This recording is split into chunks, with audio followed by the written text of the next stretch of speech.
अगर थोड़ा भी ध्यान हटता है तो इससे आपके बच्चे पे असर पड़ सकता है। Hello everyone, welcome to my channel. मैं हूँ ऐश्वर्या। तो आज मैं आपको बताने वाली हूँ कि प्रेगनेंसी के वो सारी चीज़ें जो कि आपको जानने चाहिए।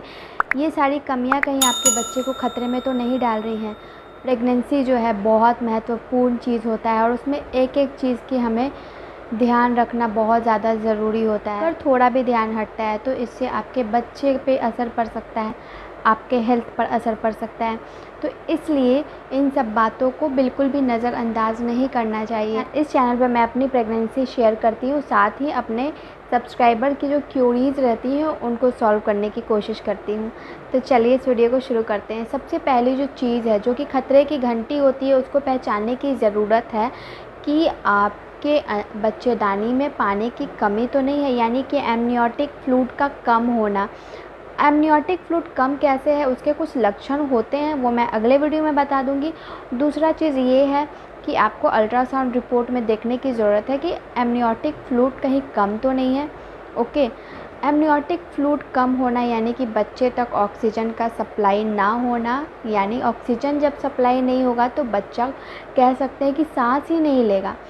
एमनियोटिक फ्लूइड बच्चे के लिए एक रक्षा कवच का काम करता है, जिससे कि उसको इन्फेक्शन से बचाता है, बच्चे को कोई इन्फेक्शन नहीं लगता है उस पानी की वजह से।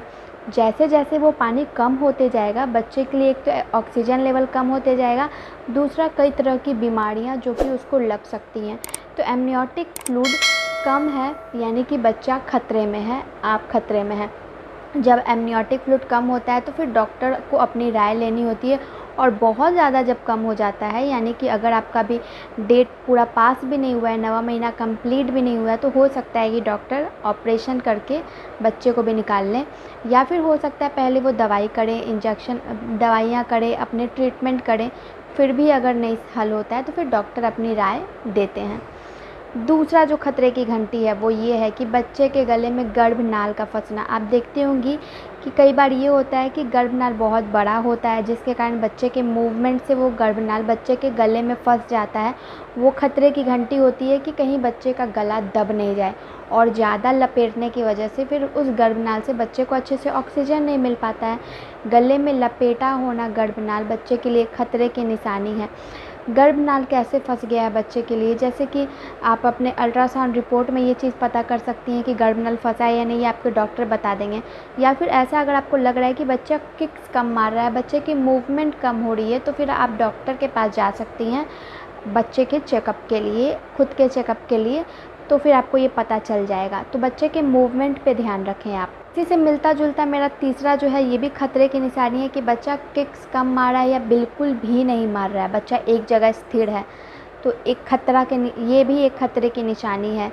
किक्स कम मारना चलो ठीक है, थोड़ा बहुत उसमें भी आपको डॉक्टर के पास जाना है, लेकिन बिल्कुल भी नहीं मारना ये बिल्कुल ही खतरे की निशानी है। आपको डॉक्टर के पास इमीडिएट जाना चाहिए इसके लिए। उसके बाद फिर फोर्थ ये है कि ब्लीडिंग की समस्या। पूरी प्रेगनेंसी शुरुआती में हम स्पॉटिंग मानते हैं कि इम्प्लांटेशन ब्लीडिंग होती है, लेकिन जब गर्भ रुक चुका होता है फिर आपको ब्लीडिंग नहीं होना चाहिए। अगर आपको अचानक से ब्लीडिंग की प्रॉब्लम हो रही है, इसका मतलब कि कोई प्रॉब्लम हो गई है, जैसे कि प्लासेंटा का टूटना या फिर गर्भनाल जैसी समस्या होना, ये सारे प्रॉब्लम्स हो सकते हैं। तो तुरंत डॉक्टर के पास जाने की ज़रूरत है आपको। अचानक से ब्लीडिंग की समस्या हो जाना, ब्लीडिंग आना, तो कृपया करके डॉक्टर के पास जाएं, क्योंकि ये खतरे की निशानी है। नेक्स्ट जो है बेबी का वेट कम होना। ये एक कई बार इमेच्योर डिलीवरी के कारण भी होता है। इमेच्योर बेबी का होना यानी बेबी ने अभी तक पूरी तरह से पोषण नहीं लिया था आपके पेट में और वो पहले ही निकल आया है, तो वेट कम होता है, जिसके कारण बच्चे के लिए खतरा होता है। और एक स्पेसिफिक वेट में अगर बच्चा जन्म लेता है तो एक हेल्दी बेबी कहलाता है, लेकिन अगर बच्चा कम वेट का होता है तो फिर उसको ऑब्जर्वेशन के लिए डॉक्टर के पास रखा जाता है, NICU में रखा जाता है। तो इसलिए ये भी एक खतरा है कि बच्चे का वेट कम होना है। तो इससे बचने के लिए आप अपनी डाइट अच्छी रख सकती हैं, खुद का ध्यान रख सकती हैं, योगा एक्सरसाइजेस वगैरह पे ध्यान दे सकती हैं। तो ये सारी चीज़ें करने से आप जो है अपनी प्रेगनेंसी अच्छी कर सकती हैं। पानी ढेर सारा पिएं, मतलब एक लेवल में आपको पानी पीना चाहिए, मेंटेन करना चाहिए अपने शरीर में हाइड्रेशन। फ्रूट्स वेजिटेबल्स, नॉनवेज खाती हैं तो लिमिट अमाउंट में खाएं। वो सारी चीज़ें जो कि आपको नहीं खानी चाहिए, जैसे चाय, कॉफ़ी, कैफ़ीन, अल्कोहल को बिल्कुल त्यागना चाहिए।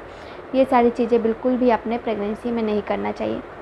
तो आई होप कि ये वीडियो पसंद आए हो। वीडियो पसंद आए तो वीडियो को लाइक, चैनल को सब्सक्राइब और कमेंट करते जाएं।